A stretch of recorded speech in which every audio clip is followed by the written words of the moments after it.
Le frère François, c'est parmi le premier frère avec qui on a commencé l'Assemblée des Saints de Montréal. Amen.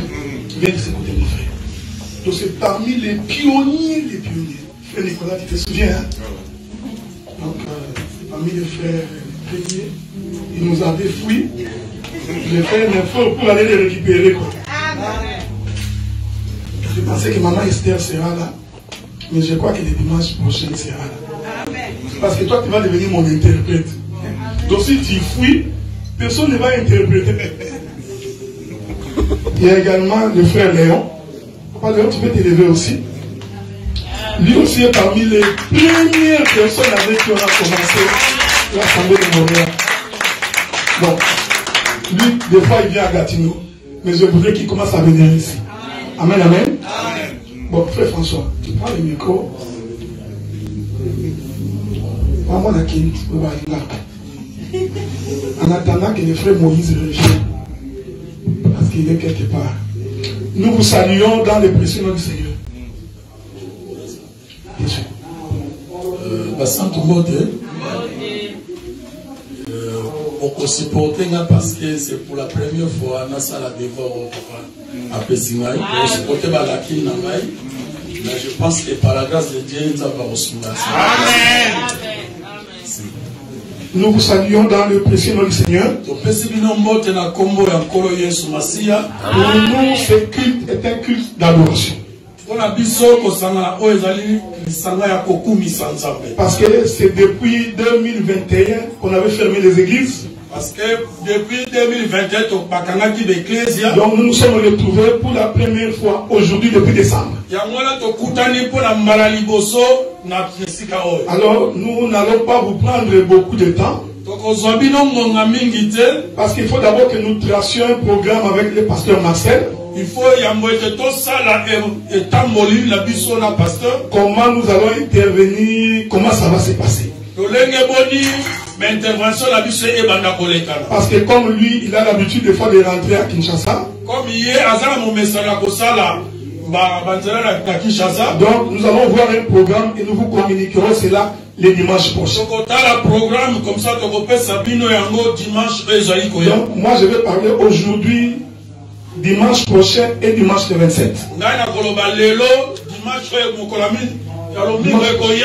Et puis le 27. Après, à partir du mois de mars, on va tracer un programme. Après, à partir du mois de mars, on va faire un programme bien élaboré. Que Dieu te bénisse, mon frère. Oui, que Dieu te bénisse. Parce que, frère José, il faut récupérer ses frères et ne pas les laisser partir. Frère José, il faut récupérer de quoi on a. Donc, celui-là doit être ton ami, tous les jours avec lui.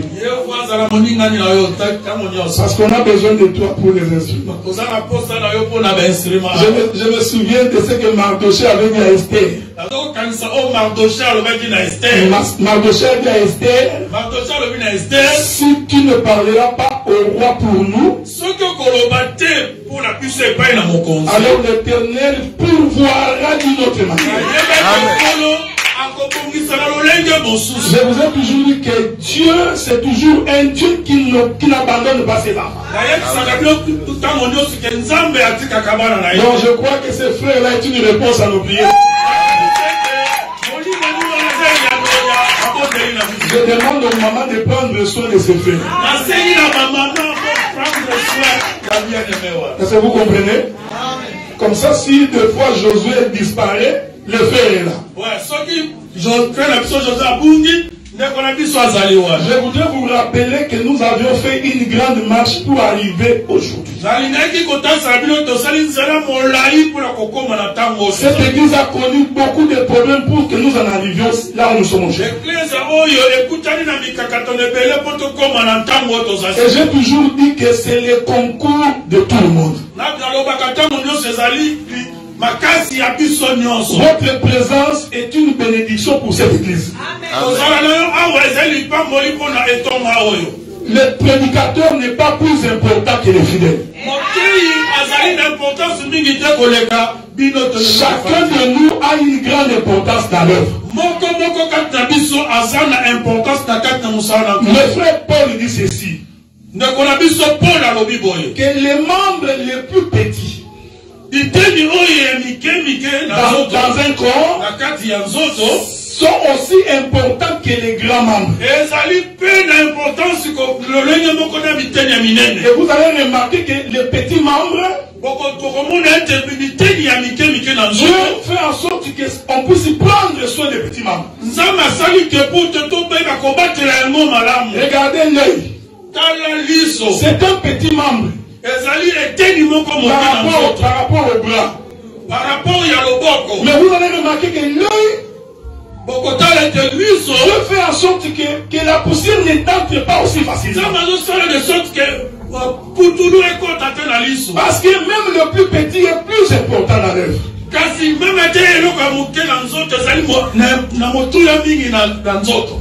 le frère merveille est très important. La sœur Aurélie est très importante dans l'œuvre. La sœur Brigitte est importante dans cette œuvre. Est-ce que vous me suivez?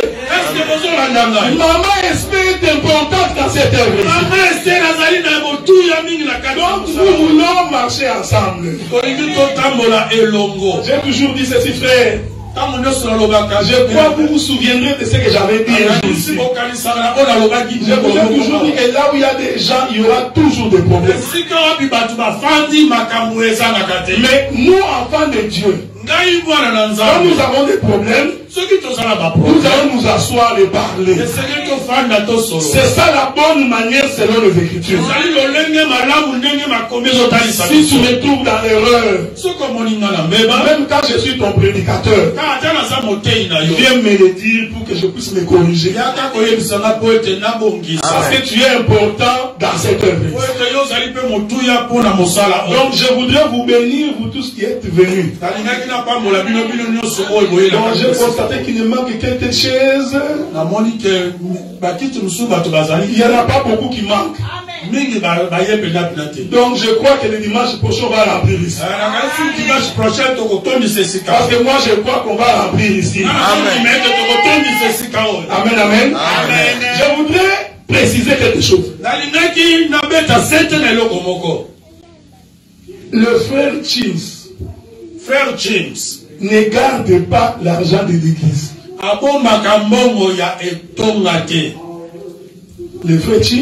Le frère James, il ne fait que compter. La sœur Kezia ne garde pas l'argent de l'église. L'argent de l'église est dans un compte bancaire. Nous avons mis ces deux personnes pour qu'il y ait équilibre dans la gestion. Parce que la Bible dit qu'il nous faut deux personnes sur la même ligne. Quand il y a froid, l'un peut chauffer l'autre. Donc c'est une façon pour nous d'être aussi transparents. Donc les deux n'ont pas accès au compte bancaire. Celui qui a accès au compte bancaire, c'est moi. C'était moi et l'apôtre Franck. Docteur Adera et l'apôtre Franck. Mais pour l'instant, il n'y a que moi. Je vous l'ai dit pour éviter qu'on puisse vilipender les gens. Est-ce que vous comprenez ce que nous disons? Il y a un autre élément que je voudrais ajouter. Prenons le livre de Galates chapitre 6. Chapitre 6. Le verset 6. Le verset 6.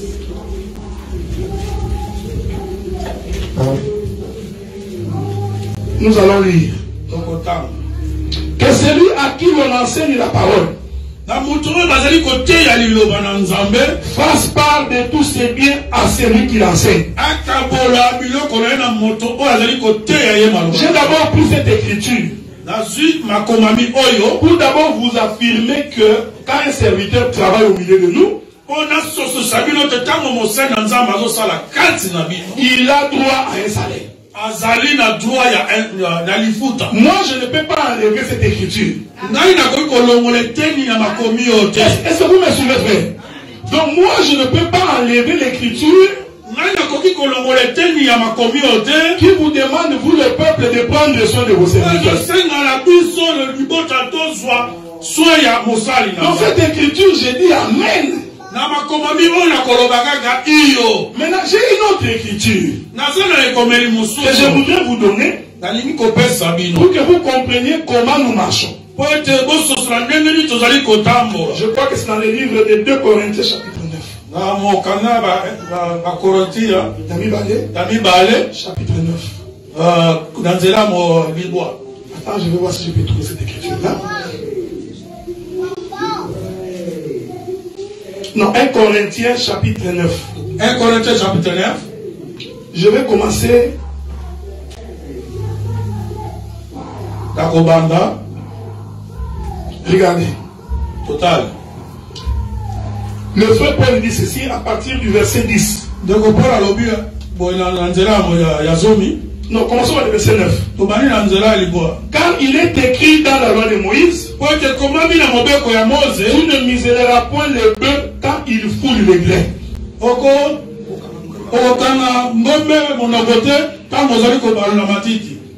Dieu a-t-il le souci de bœuf? Est-ce que Nzamba Zali na souci ya ngombe? Ou parle-t-il uniquement à cause de nous? Bien Azali kolobaka pour la biso. Oui, c'est à cause de nous qu'il a écrit. Ezali bongo pour la biso a komaki que lorsque on laboure avec espérance. Mais regardez maintenant. Là, j'ai donné encore cette écriture pour confirmer qu'on ne peut pas refuser à un serviteur son droit. Mais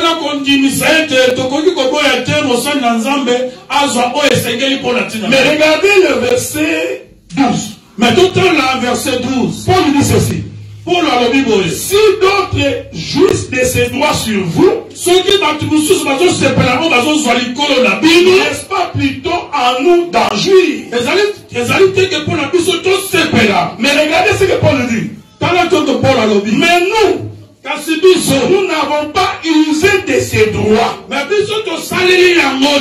Au contraire, car si nous souffrons tout, afin de ne pas créer d'obstacles à l'évangile. Est-ce que vous me suivez? Paul reconnaît le droit du serviteur. Mais Paul dit ceci. Ce qui était pour moi un droit, j'ai accepté à un moment donné de le laisser pour que cela ne soit pas un obstacle à l'évangile.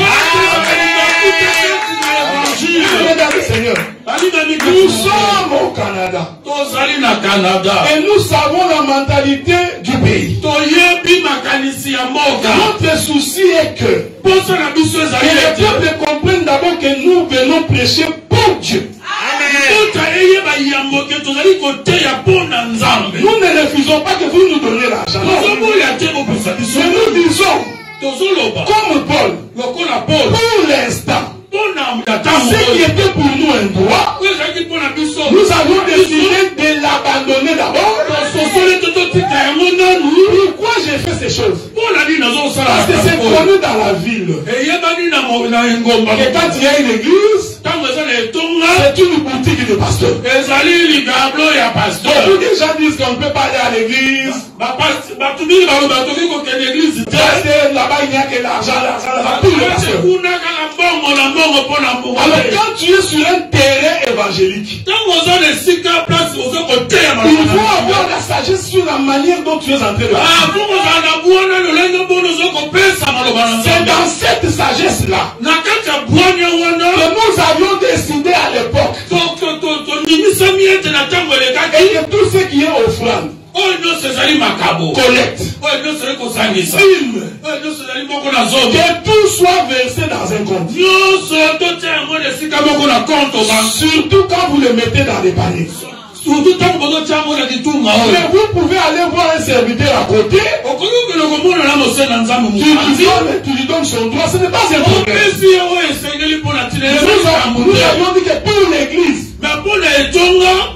Nous avions décidé de faire comme Paul. Paul dit ceci. Ce qui était pour moi un droit, je l'ai laissé. J'ai commencé à me faire mes propres notes pour ne pas scandaliser les faibles dans la foi. Mais les gens qui ont la connaissance sur bénir les hommes de Dieu, ils savent ce qu'ils doivent faire. Mais pour la marche de l'église, nous ici, nous avions pris la résolution que, comme tous les serviteurs travaillent, donc nous allons prendre tout l'argent de l'église dans un compte. Donc personne ne va toucher ça. Comme nous travaillons, ce sont nos notes que nous sommes en train de faire. Vous avez bien aimé dans le Seigneur. Quand Dieu agrée la voix d'un homme, je vous ai dit, quand tu vis justement et avec intégrité, je te rassure que Dieu ne peut pas t'abandonner. Donc, mes bien-aimés frères, mes bien-aimés sœurs, ayez en vous les sentiments qui étaient en Jésus. Servez Dieu avec ferveur. Parce qu'il n'y a que toi qui connais comment tu as rencontré Dieu. Si le cœur t'en dit et que tu veux bénir le pasteur Marcel ou tout autre ministre, nous n'avons pas interdit cela. Tu peux le faire. Mais quant à ceux qui entrent dans l'église, puisque Dieu nous a donné du travail, nous avions décidé de mettre dans un compte. Parce que notre souci, c'est de pouvoir acheter un bâtiment dans ce pays. On ne peut pas continuer à louer d'année en année. On ne peut pas quitter nos pays, venir ici et vivre comme tout le monde. La Bible dit que tu seras la tête et non la queue. Pour devenir la tête, il faut avoir des projets. Il faut savoir qu'est-ce que tu veux atteindre. Et pour atteindre un but, ça demande des sacrifices. Je sais que c'est difficile, mais ce sont des sacrifices. Même ce matin, quand je me suis réveillé, j'ai regardé la météo.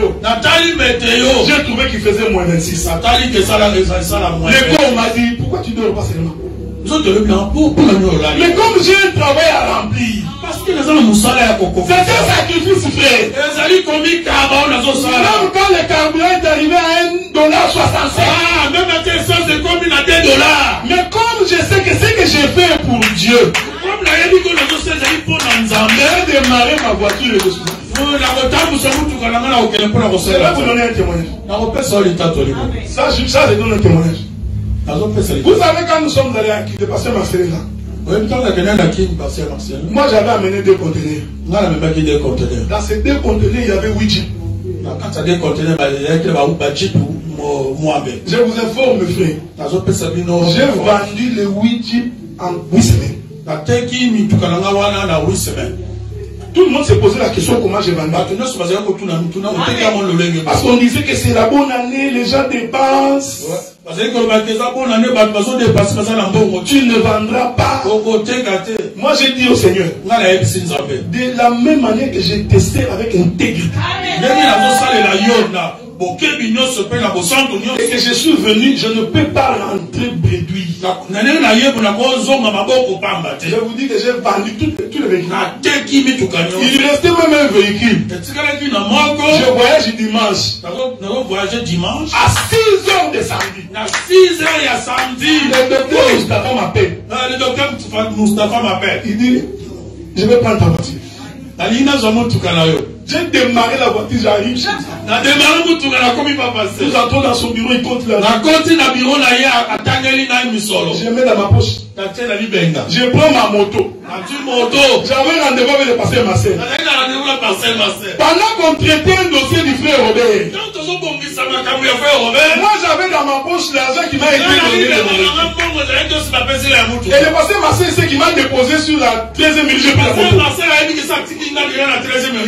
Je suis rentré, j'ai dit que le Seigneur bénit. Que le Seigneur soit béni. Je vous dis que j'ai fait plusieurs voyages de continent. À un moment, ma femme m'avait dit arrête seulement. Chaque fois que tu vas, tu ne rentres avec rien. Cette fois-ci, je suis bien rentré. Moi, je me fais comme ça. Que je vends. J'envoie madame.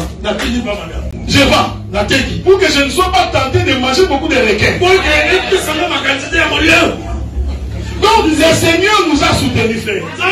J'ai donné ce témoignage pour te dire ceci.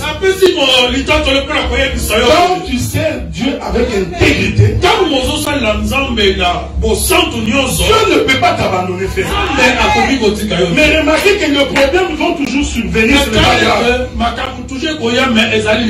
Mais quand les problèmes viennent, il faut recourir au Seigneur et demander au Seigneur de nous orienter. Que le Seigneur vous bénisse.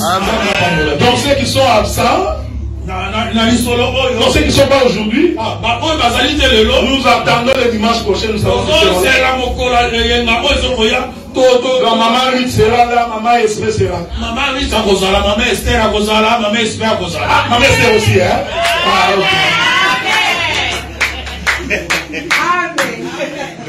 Que Dieu vous bénisse. Amen. Le temps que nous tracions un programme avec le pasteur Marcel, mais quand je veux véritablement prendre la chair, nous parlerons sur l'église et la gestion de l'église. Ne vous en faites pas, je suis avec vous jusqu'à la fin de l'année. Je serai absent 3 semaines. Mais le reste du temps, je suis ici jusqu'à la fin de l'année. J'ai même fait un programme pour que 2 fois par mois, nous allons faire une école de ministère. Donc 2 fois par mois, je réunirai les frères. 2 fois par mois, je réunirai les frères pour que nous parlions comment on comprend les Écritures. Parce que moi, je crois que Dieu nous a appelés à former des disciples. Amen.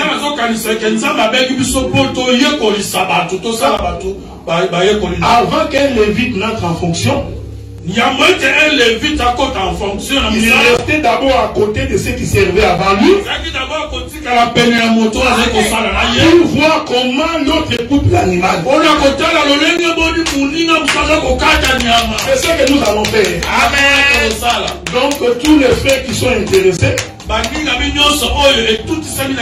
allons tracer un programme pour que 2 samedis par mois, 2 fois par mois, je viendrai ici calmement. Nous allons parler des Écritures. Parce que nous voulons que même quand nous ne sommes pas là, que le fils de la maison prenne la relève. Et là, je vais vous donner une écriture. Et nous n'allons pas prendre beaucoup de temps.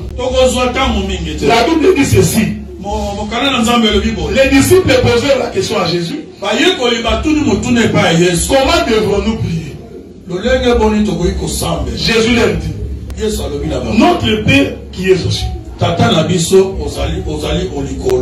que ton nom soit sanctifié, que ton règne vienne, que ta volonté soit faite sur la terre comme au ciel. Je répète ce verset là. Que ta volonté soit faite sur la terre comme au ciel. Donc Jésus a rappelé aux disciples que tout ce qui doit se faire sur la terre doit se faire comme au ciel. Le Seigneur semble le que ça la maladie. Je veux vraiment que vous reteniez ça. C'est très important. Même vous qui me suivez, retenez ça. Nous ne pouvons pas parler de l'église. La gestion de l'église. Si nous ne vérifions pas d'abord ce qui se passe. Donc avant que j'entre dans les détails de l'église, je veux ensemble que nous observions le ciel. Qu'est-ce qui se passe au ciel? Parce que c'est ce qui se passe au ciel qui doit se passer sur la terre. L'enseignement que je vais donner. Amen. L'enseignement que je vais donner va nous aider à avoir la paix. Parce que je donnerai les détails et les écritures. Jésus leur dit que la volonté de Dieu qui est au ciel. Donc nous comprenons que la volonté de Dieu n'est pas la volonté des hommes. Parce que Esaïe dit que mes pensées sont éloignées de vos pensées. Comme la terre est éloignée du ciel. Maintenant écoutez bien dans le Seigneur. Quand tu veux vivre la main de Dieu sur la terre, il faut te rassurer que ce que tu fais, est-ce que c'est ce que Dieu a décrit dans le ciel? Parce que si ce n'est pas ça, c'est un trouble pour rien. Regardez, frère. Même Moïse a dit à Dieu, il dit Dieu, si tu ne marches pas avec nous, nous n'allons pas marcher. Mais moi j'ai pensé que Dieu marcherait sur la terre devant eux. Non. Pour que Israël marche, il regardait la nuée. C'est-à-dire, il regardait le ciel. Donc la marche d'Israël dépendait de la marche de la nuée. Donc la nuée servait de modèle pour qu'Israël marche.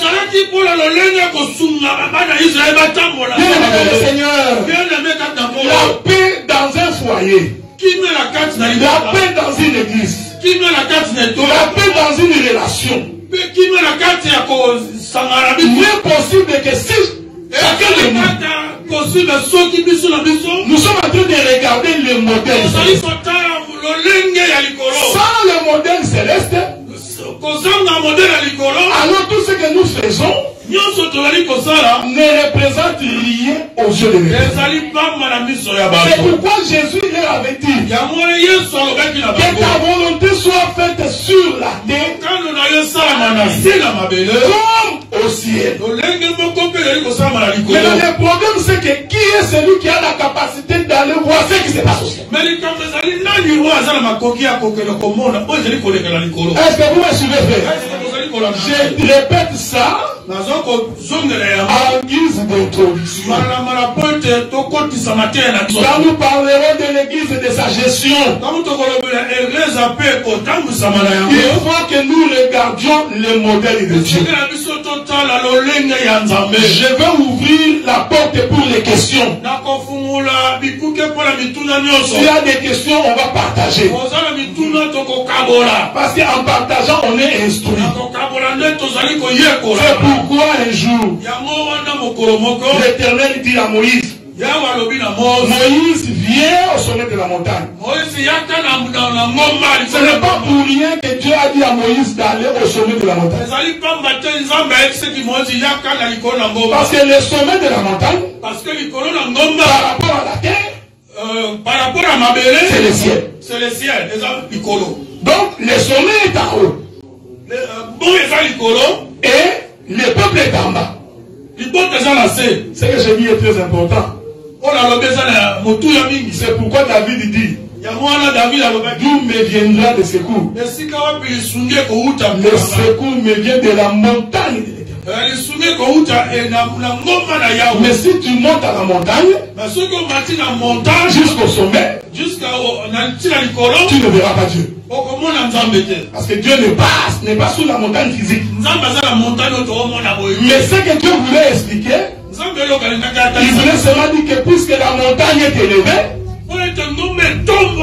par rapport à la terre, la montagne c'est le ciel. Par rapport à la terre, la montagne les aligne dans l'icône. Maintenant Moïse va monter. Ce n'est pas pour rien qu'il est monté. Il monte, il arrive au sommet de la montagne. Dieu n'est pas là. Il va attendre Dieu pendant 6 jours. La Bible dit que le 7e jour, la nuée vient couvrir Moïse. Et Moïse entre dans la nuée. Pendant que Moïse était dans la présence de Dieu, alors Dieu va lui montrer le tabernacle. Parce qu'on va aller doucement, parce que j'ai introduit seulement. Parce que le tabernacle, c'était l'église sur la terre.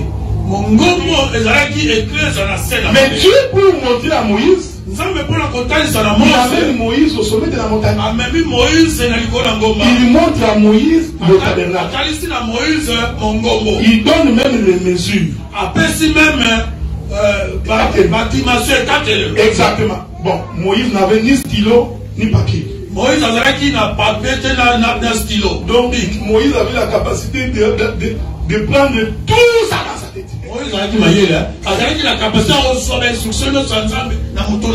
Logiquement, un homme naturel ne peut pas faire ça. Donc vous comprenez que c'est Moïse là. C'est encore quelque chose d'extraordinaire. Moïse descend. Il descend avec les plans sur la terre. Que ta volonté soit faite sur la terre comme au ciel. Donc Moïse descend avec les plans. Bien aimé, Dieu ne peut pas se contredire. Moïse est descendu avec les plans. La Bible dit, Dieu avait mis de l'intelligence dans plusieurs peuples d'Israël. C'est pourquoi je vous avais dit, chacun de nous est important dans cette œuvre. Dieu a mis à chacun de nous un talent. Chacun de nous est un don pour l'œuvre. Moïse, quand bien même qu'il avait le plan, ce n'est pas Moïse qui devait construire. Moïse ne donnait que la direction du tabernacle. Et la Bible dit, il y a des ingénieurs, des mathématiciens, des maçons. Il est merveilleux. Ici, je refuse d'entrer dans la révélation. Et mon lycée. Parce que quand Dieu formait Adam, il y avait des ingénieurs, les mathématiciens étaient là, les charpentiers étaient là. Mais je vous dis que les mathématiciens, mais c'est pas ce qui nous intéresse. Donc le tabernacle exigeait les concours de toutes les choses. Et Moïse demandait ces choses pour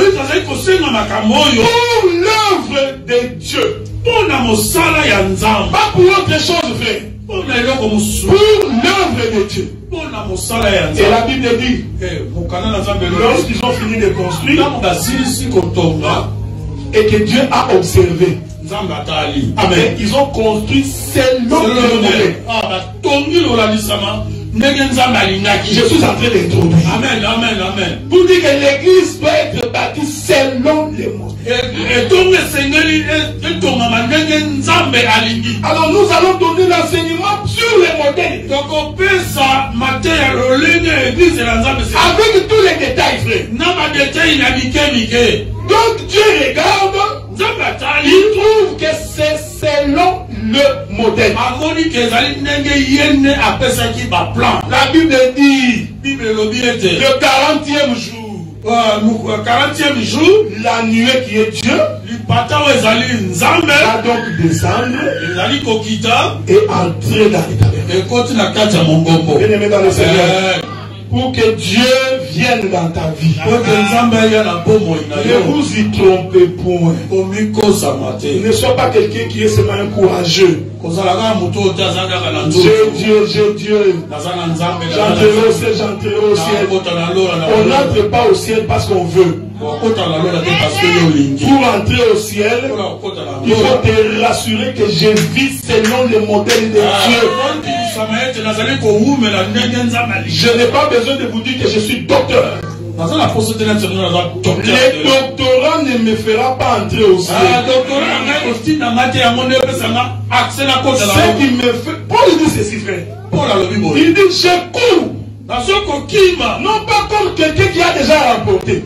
Parce qu'il y a beaucoup qui pensent qu'il est déjà arrivé au ciel. Il n'a pas peur de pécher. Même quand il fait des mauvaises choses, sa conscience ne le dérange pas. Paul dit, je cours avec l'idée d'aller remporter. Nous nous réunissons tous pour que nous tous nous entrions au ciel. Non, si j'ai les soucis d'entrer au ciel. Mais des fois vous vous blaguez, hein? Coronavirus, c'est le coronavirus. Regardez comment vous êtes terrorisés. On vous a privé de liberté. Mais ça, ce n'est que le début. Le temps va arriver, frère, que même prier va devenir un problème. On nous a interdit de prier pendant 2 mois ici. Qui a fait la marche? Je vous dis, après l'enlèvement, ça va être très compliqué. Ce que vous voyez, on est juste en train de préparer le chemin de l'Antichrist. C'est pourquoi nous nous battons pour entrer au ciel. Je conclue. Pour dire ceci. Quand vous construisez, quand vous bâtissez, quand vous marchez, quand vous vivez, il faut toujours vous rassurer, est-ce que c'est le modèle de Dieu? Est-ce que la manière dont nous nous marchons, est-ce que c'est ça le modèle? C'est pourquoi j'ai introduit cet enseignement pour expliquer que l'Église doit d'abord venir du ciel sur la terre. Et nous allons voir comment l'Église est dirigée au ciel. Pour que le modèle aussi soit pareil sur la terre. Et ça va nous éviter beaucoup de conflits, beaucoup de problèmes. Que la paix du Seigneur soit avec vous. Et que l'Éternel vous bénisse. Et qu'il vous rende au centuple de ce que vous avez dépensé. Vous tous qui contribuez pour payer les loyers, vous payez sans problème. Même quand la salle était fermée, vous avez continué à payer. Que Dieu vous bénisse abondamment. Et nous demandons à tous les frères qui sont absents aujourd'hui, si le Seigneur vous touche, venons et prions le Seigneur et marchons dans la sainteté. Amen. Que l'Éternel, je vous bénisse.